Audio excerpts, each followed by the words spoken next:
मंत्री जावेद अहमद राणा ने मिंदर पीर पंजाल के ओपी हिल पर आधुनिक क्रिकेट स्टेडियम और इंडोर स्टेडियम के निर्माण की घोषणा की। ये घोषणा एक रोमांचक क्रिकेट मैच के दौरान की गई, जहां मिंदर 11 और एमएसएस टीमों के बीच मुकाबला चल रहा था। इस फैसले का स्थानीय खिलाड़ियों, खेल प्रेमियों और लोगों ने जोरदार तालियों के साथ स्वागत किया। मंत्री ने कहा कि सरकार युवाओं को बेहतर खेल सुविधाएं उपलब्ध कराने और उनकी प्रतिभा को निखारने के लिए प्रतिबद्ध है। उन्होंने बताया कि खेल इंफ्रास्ट्रक्चर के विकास से युवाओं को नए अवसर मिलेंगे और क्षेत्र में खेल संस्कृति को बढ़ावा मिलेगा। जो डाची गांव में हमारी एक लेजिस्लेटिव पार्टी की मीटिंग थी, जिसमें उमर अब्दुल्ला साहब जो हैं वो इसकी सदारत कर रहे थे, ऑनरेबल चीफ मिनिस्टर, उनकी सदारत में ये मीटिंग हुई थी। वहाँ ये फैसला लिया गया है और ये कहा गया था कि मॉनसून सेशन से पहले जंतर मंतर में एक दिन के लिए जो है वो एक पीसफुल प्रोटेस्ट किया जाएगा और जम्मू कश्मीर नेशनल कॉन्फ्रेंस उसके लिए तैयार है। और हम ये उम्मीद रखते हैं कि तो दूसरी पॉलिटिकल पार्टीज़ के जो हमारे नुमाइंदा लोग हैं, क्योंकि एक मजमूई काज है जम्मू कश्मीर रियासत का दर्जा मिलना, इसकी जितनी भी खुसूसी इनके दर्जात थे वो दर्जा था वो उसको मिले, रियासत का दर्जा वापस आए, ये सब के लिए है। ये सिर्फ नेशनल कॉन्फ्रेंस की जिम्मेदारी नहीं बनती है और सिर्फ नेशनल कॉन्फ्रेंस का ही ये वो एक काज नहीं है, बल्कि मैं ये कहूँ कि ये यहाँ जम्मू कश्मीर के हर ज़ीशूर शहरी, नौजवान, माएँ बहनें, बुज़ुर्ग सब इस चीज़ को लेके एक रिजेंटमेंट है कि जो देश की लीडरशिप ने हमारे साथ वादा किया था वो वादा पूरा नहीं हुआ। आपके सामने देश की लीडरशिप ने कहा डिलिमिटेशन करवाते हैं।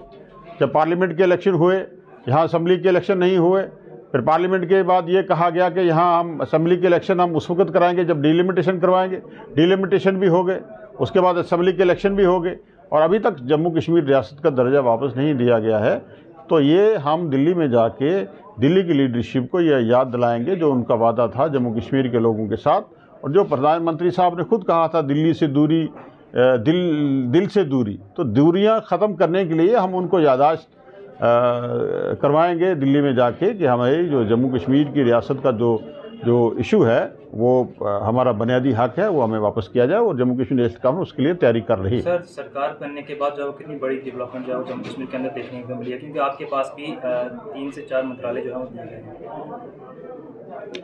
आप देख लें कि हर रोज़ जो है वो इनागोरेशंस हो रहे हैं, फाउंडेशन स्टोन डाले जा रहे हैं और नए प्रोजेक्ट्स आ रहे हैं, हर कंस्टिट्यूंसी में आ रहे हैं। डेवलपमेंट का एक सिलसिला जो है वो जम्मू कश्मीर में शुरू हो चुका है, उस पर सरकार जो है काम कर रही है और उमर अब्दुल्ला साहब की क़यादत में बड़े जोश व खरोश के साथ हम काम कर रहे हैं। मैं अपने डिपार्टमेंट के बारे में कहूँगा कि जल शक्ति डिपार्टमेंट जो है जेजेएम में हमें 2 साल होने को हैं, एक पैसा तक नहीं मिला है, लेकिन हमारी 50% से ज़्यादा स्कीमें जो हैं वो मुकम्मल कर दी गई हैं। और जब मैंने टेक ओवर किया था एज ए मिनिस्टर, उस वक्त 400 करोड़ की लायबिलिटी थी। आज हमने वर्क डन लायबिलिटी 1500 करोड़ से ऊपर है। काम किए हैं, विदाउट मनी काम किए हैं। मैं इसमें डिपार्टमेंट के लोगों को, कंट्रैक्टर्स को मुबारक करूंगा कि उन्होंने हमारा साथ दिया है, बगैर पैसे के काम किया है। तो इंशाल्लाह अब MOU जो है जल शक्ति जो हमारा विभाग डिपार्टमेंट है उसका यूनियन जो हमारी मिनिस्ट्री है गवर्नमेंट ऑफ इंडिया के से हो चुका है, उस पर वो काम कर रहे हैं। एक मीटिंग हमारी होनी थी इस हफ्ते में। उसके बाद मुझे उम्मीद है कि जेजेएम में पैसा भी गवर्नमेंट ऑफ इंडिया से हमें मिलेगा, क्योंकि ये प्रधानमंत्री साहब का मिशन था और प्रधानमंत्री साहब का मिशन जो है बड़े अच्छे ढंग से जो है इख्तिताम पजीर होना चाहिए था। और इंशाल्लाह हम तवक्को रखेंगे कि दिल्ली से हमें पैसा मिलेगा और जेजेएम में हम स्कीमें जो है कंप्लीट करेंगे। इसके अलावा भी मैंने यहाँ पीर पंजाल में और पर्टिकुलरली मैं कहूँगा कि इस एरिया में भी पैसा कुछ स्कीमों के लिए, जो स्कीमें हमारी 10 साल से बंद पड़ी थी, जो NRWDP की स्कीमें थी, उनके लिए फंडिंग मैंने पिछले साल की थी। कह जाए कि उस पर इतना काम नहीं हो पाया, क्या रीज़न रहे क्या है, उसके लिए हम एक इंक्वायरी कर रहे हैं। लेकिन आने वाले टाइम में इंशाल्लाह जेजेएम की जो हमारी लायबिलिटीज़ हैं, जेजेएम के जो काम जो अधूरे पड़े हैं उनको कंप्लीट करने की कोशिश करेंगे। सर, जिस तरीके से मेंढर के अंदर एक बहुत बड़ा टूर्नामेंट जो चल रहा है, ये पहली बार काफ़ी बच्चों को यहाँ पे खेलने का जो उनको मिला, तो यहाँ की आवाम की डिमांड है कि मेंढर के अंदर एक बड़ा स्पोर्ट्स स्टेडियम होना चाहिए जिसमें मुख्तलिफ किस्म के जो गेम्स। देखिए, जो स्पोर्ट्स इंफ्रास्ट्रक्चर को लेके जम्मू कश्मीर सरकार ने बड़े काम यहाँ किए हैं। एक सखी मैदान भाटीतार के दरमियान में एक जो सिंथेटिक ट्रैक जो 10 करोड़ का बन रहा है वो तैयार है। कल भी मैंने वहाँ विज़िट किया था, हमारे कुछ साथी भी हमारे साथ थे।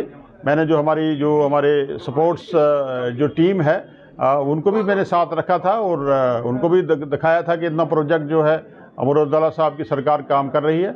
और परसों ही मैंने ऐलान किया था कि यहाँ कोई 5 करोड़ जो रकम है वो अप्रूव हुई है इंडोर स्टेडियम के लिए, जो करीब 8-10 करोड़ तक वो भी जाएगा। उसके लिए जो है टेंडर 2-3 दिन में इंशाल्लाह टेंडर लग जाएंगे। इंडोर स्टेडियम और मनकोट में एक आपका क्रिकेट स्टेडियम बन रहा है। और नौजवानों का उत्साह और नौजवानों का जज्बे को देखकर मैं ये चाहूँगा कि मेंढर टाउन के जो सेगमेंट जो मेंढर का हमारा जो सब डिवीज़न जो हमारा हेडक्वार्टर है इसके नज़दीक भी हम कोशिश कर रहे हैं कि हमें अगर अप्रोप्रिएट लैंड मिल जाती है और एक हम अच्छा क्रिकेट स्टेडियम यहाँ भी जो है इंशाल्लाह बनाएंगे। अगर आपका सपना भी गवर्नमेंट जॉब पाने का है लेकिन बड़ी बड़ी फीस बन रही है परेशानी, तो मायूस होने की ज़रूरत नहीं है। मेहनत और सही गाइडेंस से ही हर सपना पूरा किया जा सकता है। जम्मू कश्मीर और लद्दाख का भरोसेमंद और जाना माना कोचिंग इंस्टीट्यूट कैरियर अड्डा पिछले 10 सालों से हज़ारों बच्चों को SSC, JKSSB, बैंकिंग, डिफेंस और दूसरी गवर्नमेंट जॉब्स की शानदार तैयारी करवा रहा है। सबसे खास बात यह है कि यहाँ बच्चों को बेहतरीन गाइडेंस के साथ ऐसी तैयारी करवाई जाती है जिससे उनका सिलेक्शन आसान हो सके, वो भी बिना किसी ट्यूशन फीस के। यानी यहाँ आपको मिलेगी फ्री कोचिंग। कैरियर अड्डा में सिर्फ क्लासेस ही नहीं बल्कि हर एग्जाम को क्रैक करने के लिए शानदार मॉक टेस्ट सीरीज भी उपलब्ध करवाई जा रही हैं, जो बच्चों की तैयारी को और मजबूत बनाती हैं। जो बच्चे सेल्फ स्टडी कर रहे हैं वो भी इस सुविधा का फ़ायदा उठा सकते हैं। इसके अलावा बच्चों के लिए फ्री डाउट सेशंस भी रखे जाते हैं, जहां हर सवाल और हर परेशानी का आसान तरीके से हल बताया जाता है। कैरियर अड्डा की मेहनत और बेहतरीन टीचिंग का नतीजा है कि आज 3500 से ज़्यादा बच्चे किसी न किसी सरकारी नौकरी में अपनी खिदमत अंजाम दे रहे हैं। अगर आपका भी सपना 2026-27 में गवर्नमेंट जॉब हासिल करने का है तो देर किस बात की। आज ही जुड़िए कैरियर अड्डा इंस्टीट्यूट के साथ और अपने सुनहरे मुस्तकबिल की शुरुआत कीजिए। हमारा पता है कैरियर अड्डा इंस्टीट्यूट, नियर गुरुद्वारा, रिहाड़ी चुंगी, जम्मू। जम्मू कश्मीर की खबरों के लिए जुड़े रहिए GK अपडेट के साथ।